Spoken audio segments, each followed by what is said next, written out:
Hi, this is David Comfort from Democracy Action Network. Here's what's actually wild.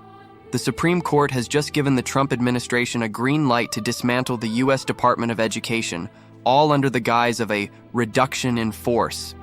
Yes, you heard that right. This isn't just about streamlining. It's a blatant attempt to close down a crucial cabinet-level agency that Congress established to oversee education in our country. This latest ruling is a part of what some are calling the shadow docket, a mechanism that allows the court to make significant decisions without full hearings or public scrutiny. Ever notice how this process seems to favor the Trump administration while putting the brakes on any initiatives from the Biden administration? It's honestly crazy, but telling of a larger pattern of partisanship. The Supreme Court, with its conservative majority, has repeatedly sided with Trump, allowing mass firings at the Education Department without even addressing the underlying legality.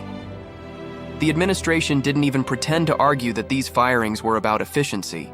Instead, they are openly working to shutter an agency that is vital for the education of millions of students. What if I told you that this blatant disregard for the law is not just an isolated incident, but part of a broader strategy to dismantle federal oversight in education? Justice Sonia Sotomayor, in her dissent, highlighted a crucial point. The president lacks the unilateral authority to close down a cabinet-level agency. This isn't just about education. It's about the fundamental principles of our democracy and the separation of powers. The president must uphold the laws, not dismantle them. Yet here we are, watching as the court rewards this lawlessness. What's even more absurd is the contrast in how the court handled a similar request from the Biden administration regarding student loan initiatives.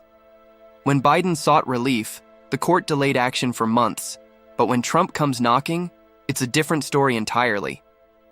This disparity raises serious questions about the integrity of our judicial system.